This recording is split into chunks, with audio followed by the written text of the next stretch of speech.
Peace, what's going on? This is Professor Parker and welcome to All This Math. And today we're going to talk about simplifying fractions. All right? I know fractions can be kind of scary to some people, but I don't want people to be scared of fractions. I want people to embrace fractions. I want people to treat fractions like they're your friends, right? Because all a fraction is just two numbers, one on top of the other. You have a numerator and a denominator. That's all it is. So if we're not intimidated by regular numbers, then we shouldn't be intimidated by fractions, all right? But I think a lot of the intimidation and the trepidation, or whatever synonym you want to use, that people have about fractions is due to a lack of understanding of what they really mean and what they really represent. All they really represent is a piece of a pie, right? A part of a whole, right? Because we're not always dealing with wholes and entire amounts. Sometimes we're dealing with a piece of an amount. So like here, number one, we have 4/8. So that means that if we took a whole thing, or whatever it is, let's say it's a pizza, right? All right, so let's say it's a pizza. You break that pizza down into 8 slices, right? That's your denominator.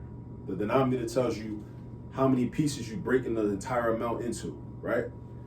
This number on top is called the numerator. The numerator tells you what amount of the total piece or the total object or whatever you have you are accounting for, right? So let's say there was a pizza, it's broken down into 8 slices, and let's say 4 slices were eaten. So the fraction of that pizza that was eaten is 4 out of 8, right? But something we're gonna do today is simplify the fractions. And when we say simplify the fractions, what that also means is we break the fraction down into its lowest terms. So we're gonna change these digits, if possible, we're gonna change these digits into smaller digits, all right? Numbers that are smaller than 4 and 8. And this is how we do this. The first thing you want to think about is, what is the GCF? We write this down. GCF. The GCF is an acronym that stands for greatest common factor, right? Now, in order to deal with a GCF, we need to be sharp and we need to be tight with our multiplication facts. You must be tight with your multiplication facts. So what you can do is you can go onto my website, www.allthismath.com, go into the section under other, or it might be listed under printables, and I have multiplication table templates that are blank that you can print out and you can practice with them, your children can practice with them, and just get tight with your multiplication facts. Either going from 1 through 12, I got one template for 1 through 12, I got another template for 1 through 15, all right? We got to get tight with our multiplication facts, because once we get tight with our multiplication facts, then we'll automatically be tight with our division facts. And as long as we're tight with our multiplication and division facts, then finding the GCF will be cake. It won't be an issue. It won't be nothing difficult. It won't be nothing major. And once we can find a GCF, that's going to help us in algebra down the line. That's going to help us in geometry down the line too. But even in pre-algebra and just doing arithmetic on the elementary school level or the middle school level, it's going to help us do things like simplify fractions. So GCF stands for the greatest common factor. So what we're looking for is the number that these two numbers have in common, this 4 and this 8. The biggest number that divides evenly into both of them. That's what we're thinking about. So when you look at a 4 and an 8, you might say, oh, well, I know 2 divides into both of them. And that's cool. 2 is a common factor, but 2 is not the greatest common factor. When we talk about the greatest common factor, we're talking about the biggest number that divides into both of them. So you want to go bigger than 2, right? The biggest number that divides into both 4 and 8 is 4. It's 4, right? So what you do once you find the greatest common factor, so you want to say to yourself, you make a mental note or write it down on your paper, right? GCF equals 4. Then you take that GCF and you divide the numerator by 4 and you divide the denominator by 4. So we do 4 divided by 4, so that turns into a 1. We do 8 divided by 4, that turns into a 2. So this is equal to 1/2. 4/8 is equal to 1/2. That means that 4 out of 8 is equal to 1 out of 2, right? Think about a quiz, right? You in class, you take a quiz. Let's say that quiz had 8 questions on it. Unfortunately, you didn't really know that material that well. You only got 4 questions correct. That 4 out of 8, that means you got a 50% on that quiz. Sorry to hear that. But let's say you also took a quiz, another teacher, you just having a bad day, right? You in another class, another teacher gave you another quiz, only had 2 questions on it, and you only got 1 of them right. You got 1 out of 2. You got a 50 on that quiz too. Hopefully you do better next time. But I bring that up to show that that 50% is the same whether you got 4 out of 8 or whether you got 1 out of 2.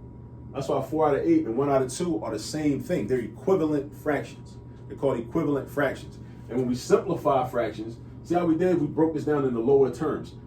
The number 1 is smaller than the number 4. The number 2 is smaller than the number 8, right? So now we have smaller numbers and smaller digits. Now, somebody might be wondering, well, what's the point? Who cares? Why do we even do this?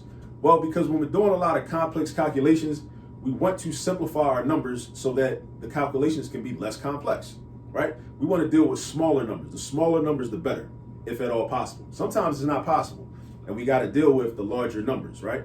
But sometimes it is possible to simplify our numbers, make our numbers smaller, and just, be able to work out problems in that way. So that's number 1. Number 1, 4/8 is equal to 1/2. Now look down at number 2, 54 over 72. Now we're trying to simplify this or bring this down in the lowest terms.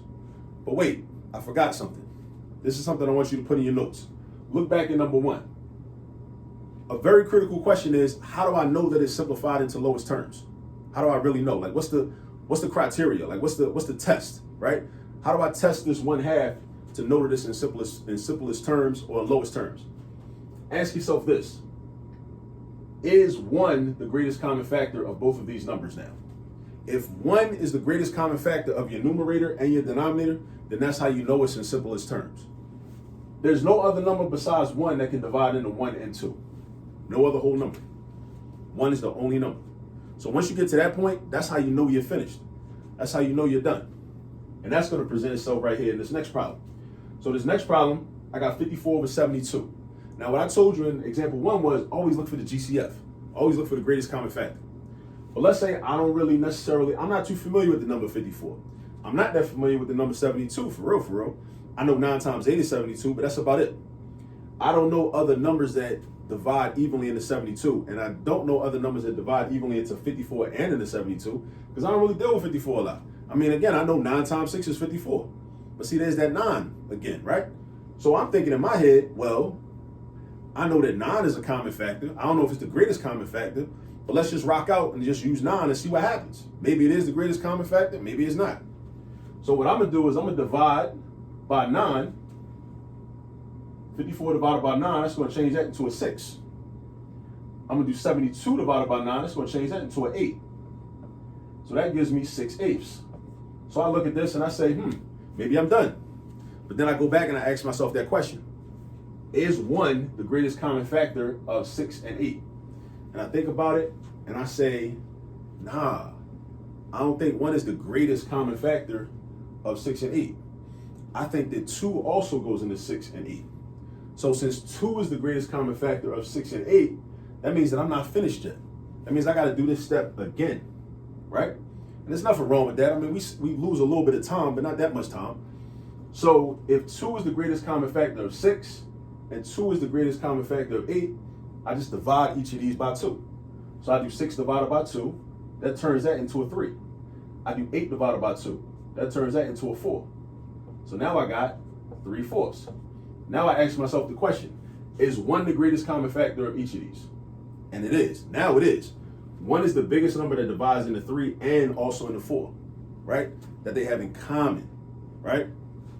So now I know this is the final answer, 3/4. But then I'm thinking back, I'm like, okay, well, if I had to do this step 2 times, obviously 9 was not the greatest common factor. So then I say, well, what was the greatest common factor? All right. If I ended up with 3/4, I got to ask myself, what number goes into 54 3 times? So I do 54 divided by 3.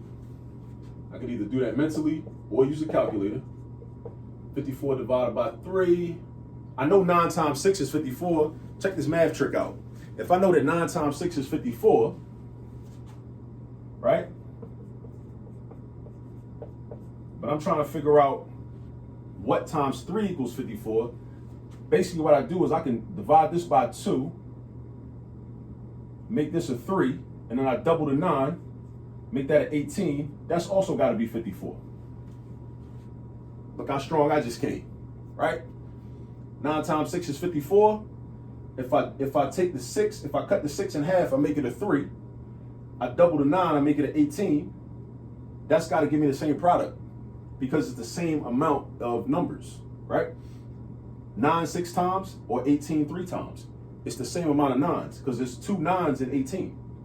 So if I do that 3 times, that's just like doing 9 6 times because it's 2 3s and 6. I know that might sound a little confusing, but I'll probably do another video where I really break that down and explain it in a more clearer form. But all I did this, in case I wasn't using a calculator, I did this to know that 54 divided by 3 is 18.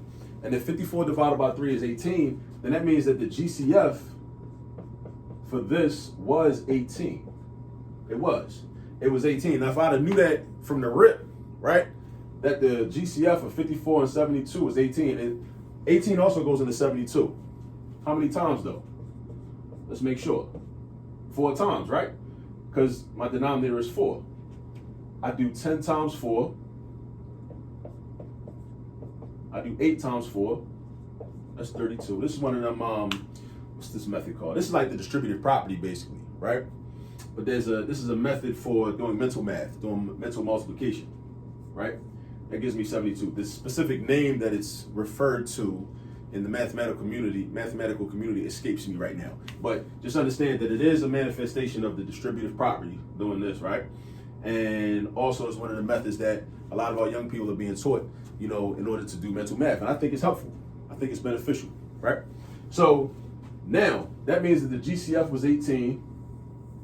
And what I could have did from the beginning was just divide each of these by 18. And I would have got straight to the answer, which was 3/4. All right. Now, so that's just a little bit about how to simplify fractions. And, you know, so first step, look at the fraction. All right. Identify the GCF. Sometimes your GCF will be 1. If your GCF is 1, then there's nothing to simplify. You can't simplify, right? Also, then you take the GCF and you divide the GCF. You divide the numerator by the GCF, then you divide the denominator by the GCF. All right? And then you see what you get. Now, sometimes you won't know the GCF, so you just work with what you got. You just pick any common factor. Sometimes you might have to start with 2 and just keep going. Like if these numbers are real large, you got a real large numerator, a real large denominator, but they're both even numbers. Keep that in mind too. Anytime you have even numbers, all even numbers are divisible by 2. That's what makes them even, right? All even numbers. So write that down if you need to. Keep that in your notes. All even numbers are divisible by 2. So therefore, if you have a fraction that has an even number in the numerator and an even number in the denominator, I could have did it that way too. I could have just divided each of these by 2. I would have had to keep going, doing the step more and more and more, but I could have went that route also.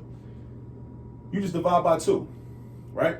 But the most efficient way is to identify what the GCF is, the greatest common factor, and divide the numerator by the greatest common factor, and divide the denominator by the greatest common factor. And you're gonna know what your answer. All right, so thanks for tuning in. Please like the video. Please subscribe to the page if you haven't already. Please tell some more people to like these videos and watch them and use them to help them with their homework or whatever they're doing. Tell them to subscribe to the page, and do remember that there's all this math all over the place.